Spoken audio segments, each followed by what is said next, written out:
Hi guys! Welcome back to my YouTube channel, and I know I haven't posted in a while, but here I am now and I will be doing a random facts about me. First fact is that I have the funniest nickname since I was a kid pa. Some call me Ibang, some call me Bang. The most embarrassing one is Whiff Whiff. I don't know why. It's really embarrassing, but I really want to share the facts that you might not know about me. Siguro masyado kasi nila akong binibaby noon. So parang pag nalalaman, parang ganon. Tapos hanggang ngayon, nadadala pa rin nila. And pag nalalaman ng friends ko, pinagtatawanan nila ako. Number 2, I am afraid of lizards. Hindi ko alam bakit. Siguro lang ayoko ng yung mga gumagapang-gapang. Number 3 is that I have a talent and I can stay in bed all day.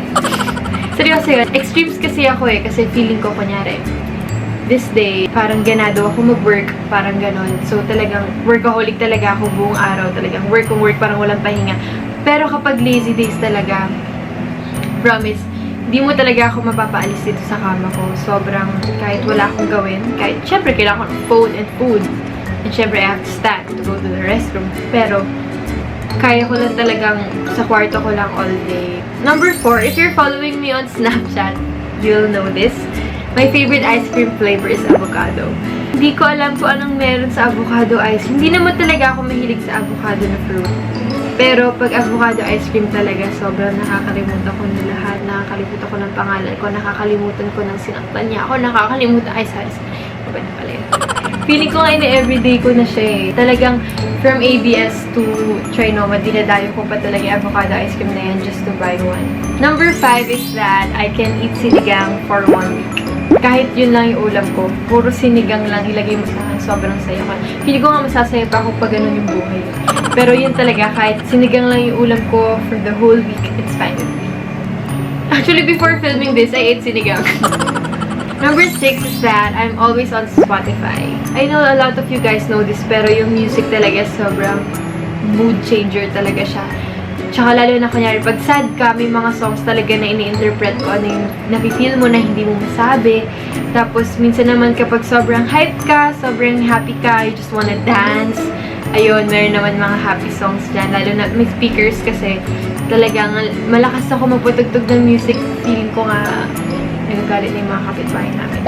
Number 7, I hate raisins tsaka cherry. Kahit ano, pag raisins, pag macaroni salad, tinatanggal ko yan, sinasegregate ko yan. Tapos cherries, pag may banana split, tinatanggal ko yan. Ewan ko kung bakit ayaw ko sa lasa nila. Number 8 is that I'm obsessed with jackets. Jacket or sweatshirts, anything. Basta sobrang comfy niya kasi. Tapos yun talaga yung style ko. Kahit saan ako pumunta, gusto ko lang naka-jacket ako or naka-sweatshirt ako. I don't know why, lalo na kapag sa menswear, lalo nagagalit na nga si Kuya Robert ka sa akin kasi lahat ng jackets na ginamit ko na. Just feel so comfortable kapag naka-jacket ka or sweatshirt. Basta pag may nakikita akong kunyari, hindi kasi ako mahilig mag-shopping, pero pag may nakikita talaga akong jacket or sweatshirt, for sure, bibili ko siya. Number 9, I had piano lessons when I was a kid just for 3 days. At first kasi, feeling ko kapag may sanay ka mag-piano nung time namin, feeling ko ang cool-cool ko. So, sabi ko talaga sa mami ko, Mami, gusto ko talaga matuto mag-piano. So, akala niya, gusto ko talaga mag-piano noon. Nung time na yun parang napapagod ako. Kasi feeling ko maliit lang mga daliri ko, hindi abot yung mga nakalimutan ko ito rin tawag. Basta, isa lang yung kaya kong tugtugin sa piano. Kasi nga, 3 days lang. Number 10, I love scary movies. Sobra. Kahit na buong film, nakaganon lang naman ako kahit wala naman ako narinig. Pero gusto ko kasi may thrill. Number 11 is I always dress up as a princess when I was a kid. Totoo yun. Kunyari, pagtulog ako, tapos pagising ko, gumising ako na nakapajamas na ako, iiyak daw ako. Iiyak ako, talaga magta-tantrums ako. Kasi feeling ko hindi na ako princess. Kailangan pagising ko, naka-mermaid outfit ako, or kung naka-gown man. Ewan ko, kasi doon talaga ako pinalaki ng parents ko. Lagi nila ako pinapanood ng mga Disney movies. Kaya, ayun siguro. So, sila kami kasalanan. Number 12, I love extreme rides. Talagang yung tipong maaalis na yung kaluluwa mo, gano'n. Na-try ko na kasi yung sa EK and sa Star City. So, kapag paulit-ulit na, nakakasawa na. Parang sa relasyon, kapag paulit-ulit na ng gano'n, nakakasawa na din. Pero gusto ko talaga mag-try sa ibang bansa. Hindi ko pa na-try. Kasi the last time that we went to Hong Kong, it was raining. So, hindi namin na-try yung rides. Number 13, lagi akong nawawala sa mall nung bata ako.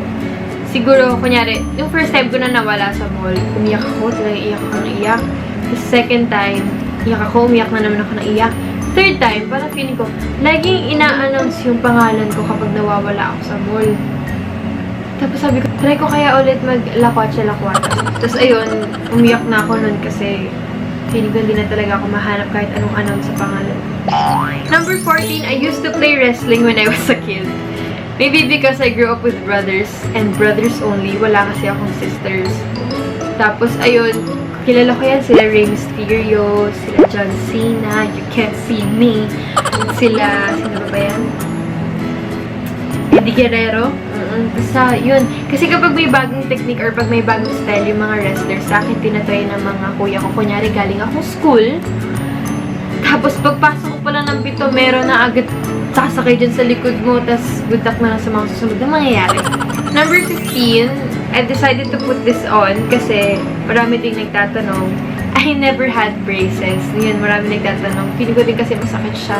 Pero hindi ko pa na-try braces. Pero feeling ko this year, magkapa-brace ata ako. I'm not sure. Depende sa dentist ko. Pero let's.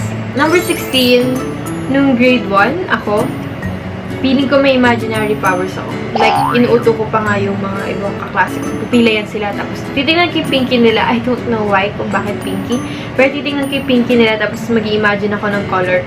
Kunyari, kapag red yung lumabas, sabi ko, ay, may kapangyarihan kang apoy. Tapos, kunyari, pag blue, ay, may kapangyarihan kang tubig. Ganon. Hindi ko alam bakit. Tapos, minsan pa nga, eksena ako yung school. Nagulang teacher, nandiyan na yung mga kalaban. Gaganon ako. Tapos, lahat sila magka-panic and I feel so cool. Number 17, I'm obsessed with my cousin Lenny. Obsessed. Tsaka feeling ko possessive na ako masyado sa kanya. Kunyari, yung class niya, 4 p.m. yun tapos sasabihin ko talaga na 4 or 5 you have to be here. Ganun talaga. Hindi ko alam bakit kasi siguro I never had the sister. Kaya siguro sa kanya ko in-implement yung parang magiging strict ko kung nagkaroon mo ng sister. Although, mas matanda siya sa akin, so hindi ko alam kung bakit. Pero ganun lang talaga ako sa kanya. Kung gusto ko, kunyari, after work ko, pagdating ko ng condo, nandun na siya. Hindi pwede, hindi. Tapos kapag aalis siya nang wala ako, magtatampo talaga ako to the max. Minsan niya gumimik pa yun, tapos anong oras? Siyempre, gimmick, of course, Riva. Ang gimmick naman talaga is late na tatapos. Kahit late na tatapos, tinitext ko siya na, oh, yung gamit mo nasa labas na. Ganun. Ganun ako ka-strict sa kanya. Hindi ko alam bakit. Number 18, 500 po yung grado ng mata ko. Yes. Hindi po ako nakakita sa malayo. Pag malapit lang pa, nagbabasa, ganun. So, I have to wear contact lens. Kaya iba nagsasabi na, bakit lagi siya naka-contacts? I have to. As much as I want to na hindi na ako mag-contacts, hey, sana talaga hindi na ako mag-contacts. Kasi syempre, lalo na pag traveling, when traveling, bawal ka matulog kasi you're wearing contact lens. So, mahirap. So, hindi naman po ako pwedeng mag-glasses kasi I'm dancing, kaya madali siyang matanggal. Number 19, some of you guys might not believe me, but I don't know how to put on makeup. Mami ko lagi yung nagme-makeup sa akin kahit saan ako magpunta. Kunyari, lumabas man ako at makita nyo naka-makeup ako. That's because of my mom. I really don't know how to put on makeup. Kahit nagtatanong sila na paano daw magkilay, lalo na ito, pinapaturo nila sa akin and I don't know how. I'm sorry talaga kahit mga nag-request ng kilay tutorial. Hindi ko talaga siya magawa kasi hindi po ako gagawa ng makeup ko. I am trying to learn, pero ayaw talaga. I don't know. Hindi lang siguro talaga ako artsy. Number 20, last but not the least, kasi ito ba yung pinakamaraming tanong sa akin, I never had a boyfriend. Normal lang naman yung ligaw, MU, kinilig. Pero normal lang naman yun na pagdadaanan kami. Posible namang hindi ko din mapagdaanan yun. And a lot of you guys have been telling me this na siguro dahil sa dad ko, sobrang no. Si daddy, lagi niyang pinapaalala sa akin na focus ka muna sa goal mo, focus ka muna sa career mo, pero never niyang hinadlangan yung mga bagay na gusto kong ma-experience. Nag-accept po ako ng ligaw. It's just that, I don't know, hindi lang talaga siya umaabot sa point na boyfriend na talaga na with label.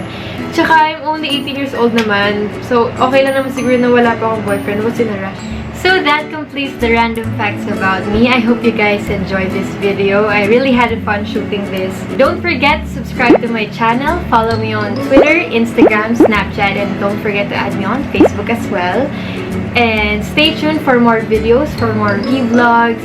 Just comment down below and share this video. Thank you guys. I love you.